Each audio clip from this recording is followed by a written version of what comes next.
Эта история никогда не попадала в официальные архивы. О ней не писали в научных журналах. И ни один университет не подтверждал ее публично. Но в узких кругах физиков и нейропсихологов она передается шепотом, как предупреждение и как тайна. В 1983 году в Подмосковье, на территории давно рассекреченного объекта, проходили эксперименты, не имеющие аналогов в СССР. Они касались не оружия, не ядерной физики, а того, что долго считалось мракобесием. Взаимодействие сознания с параллельными измерениями. Проект назывался «Лабиринт». В его основе лежала гипотеза. Сознание человека — не продукт мозга, а автономная структура, которая может существовать отдельно от тела и при определенных условиях переходить за пределы видимого мира. Руководил экспериментом доктор Виктор Алексеевич Стрыжин. Физик-теоретик, человек с безупречной репутацией, прошедший защиту в Кембридже и вернувшийся в Союз, с идеей, которая на тот момент казалась безумием. Он утверждал, что при определенной частоте электромагнитного воздействия и в состоянии полной сенсорной депривации сознание испытуемого может перепрыгнуть в соседнюю реальность.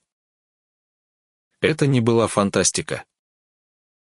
Он приводил расчеты, использовал работы по квантовой запутанности и эффекту наблюдателя. Но главное, он начал получать результаты. Испытуемые, погруженные в капсулы глубокой изоляции, возвращались с описаниями локаций, которые не существовали ни на одной карте. Они говорили о местах без времени, о странных голосах и фигурках, стоящих у порога. Стрыжин все фиксировал. Он был одержим. Появилась гипотеза, что в момент клинической смерти сознание не умирает. Оно просто смещается в другой слой реальности. В 1984 году Стрыжин перестал приглашать испытуемых. Он начал готовить эксперимент на себе. Последняя запись в его дневнике. «Я чувствую, как плотность между мирами становится тоньше. Это не смерть. Это переход. Завтра, в 3 часа 33 минуты, я сделаю шаг». Никто не видел, как он вошел в капсулу. Когда утром ученые вошли в зал, тело исчезло. Оборудование было отключено. На мониторе черный экран, на котором вспыхнула надпись: «Здесь не конец. Здесь вход».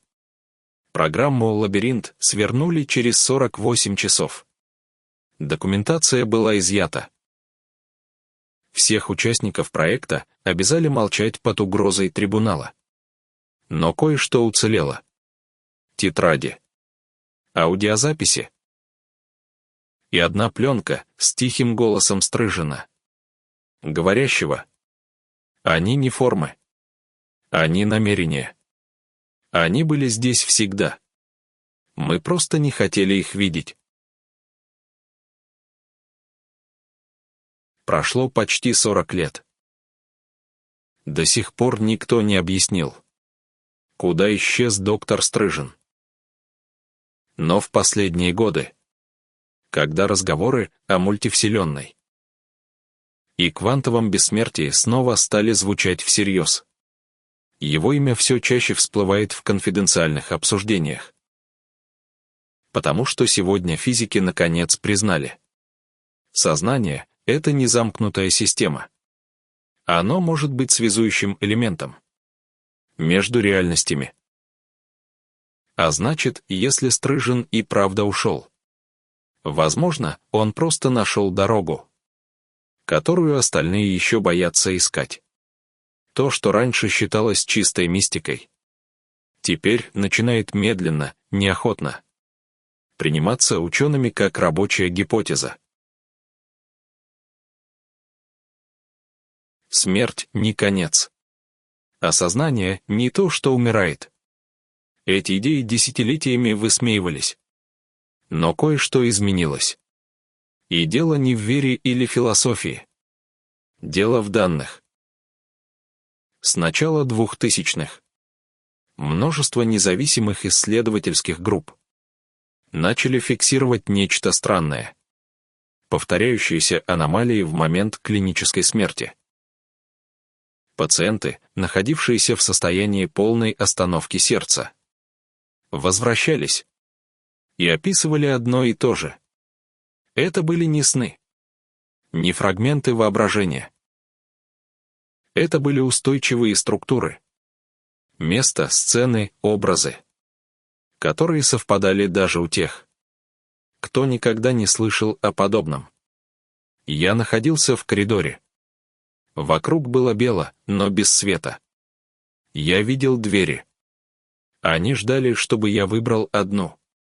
Было чувство, что я не тело, а нечто большее. И что кто-то наблюдал за мной, но без угрозы.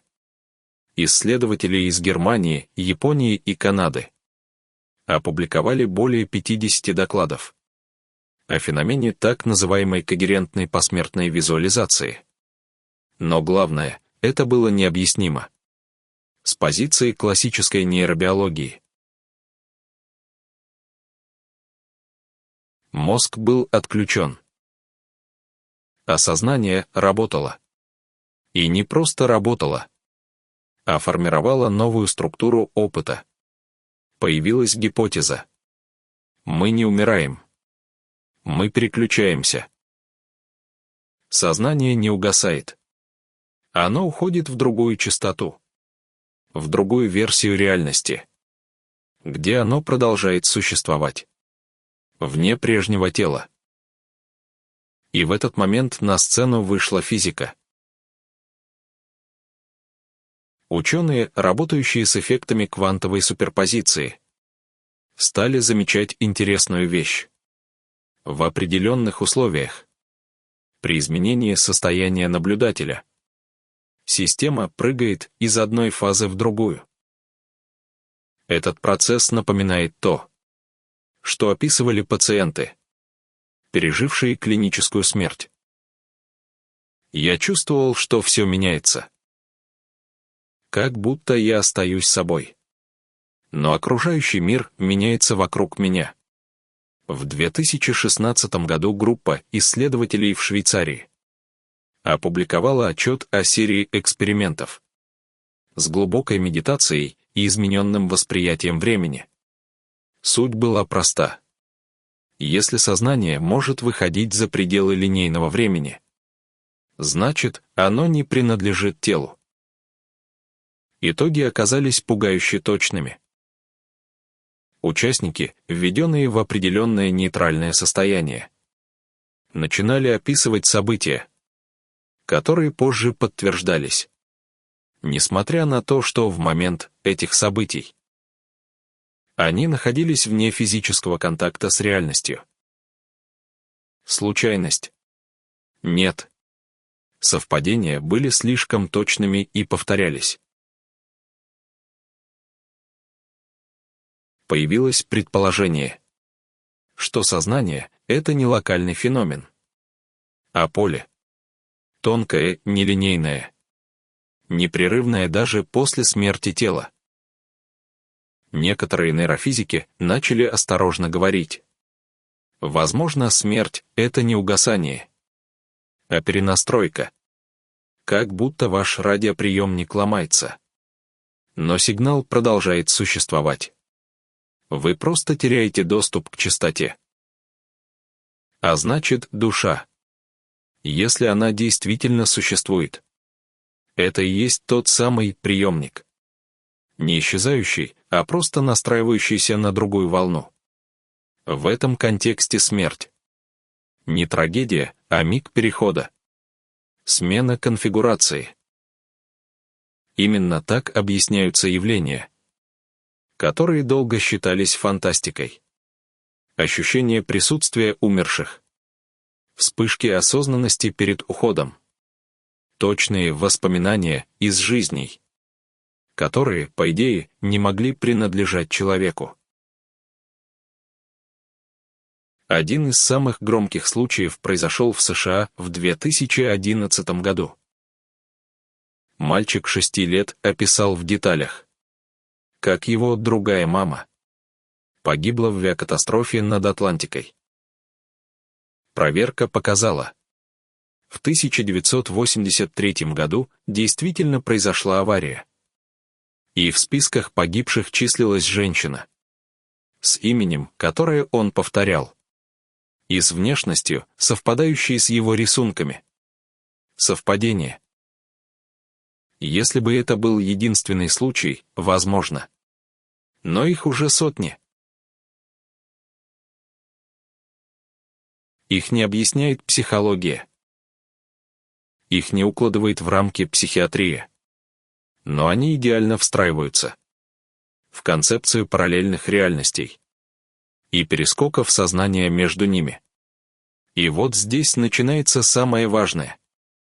Наука, которая десятилетиями отвергала саму идею души, теперь стоит перед выбором. Признать, что что-то уходит. Или признать, что они не знают, что вообще такое жизнь. Но одно ясно уже сейчас. Сознание — не выключатель.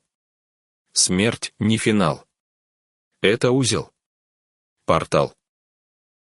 Или, как писали в одном нерасекреченном отчете, точка наблюдателя смещается в следующее окно.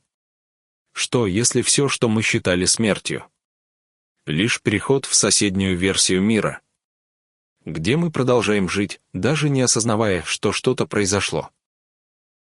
Что, если смерть не конец маршрута, а смена поезда? Поворот не на кладбище, а в другую реальность, где твоя история продолжается. Многие из тех, кто вернулся после клинической смерти, говорили одно и то же. Я не умер. Я просто ушел дальше. И сегодня физика, которая когда-то выстраивала строгую материальную модель Вселенной, вынуждена отступить. Потому что данные больше не поддерживают линейную картину. Потому что квантовая реальность — это не одна дорога, а бесконечное количество путей. И ты существуешь во всех сразу. Каждая твоя мысль, каждое решение создает ответвление. Мультивселенная — это не идея. Это структура. И она реагирует на наблюдателя. Ты смотришь, и Вселенная становится такой, какой ты ее воспринимаешь. Ты умираешь в одной реальности и продолжаешь в другой. Именно поэтому люди не помнят момент своей смерти. Потому что они не исчезают. Они просто оказываются там, где ничего не произошло. Сохраняется сознание. Сохраняется логика. Но что-то тонкое меняется. Могут меняться детали. Дата, улица, лицо человека.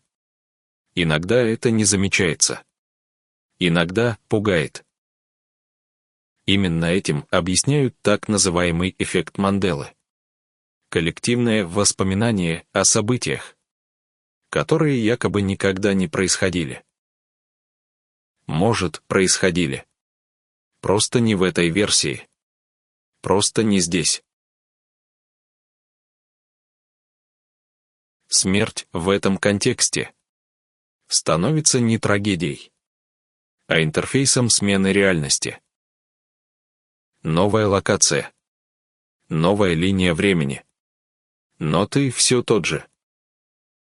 Ты помнишь только то, что оставил в предыдущей версии.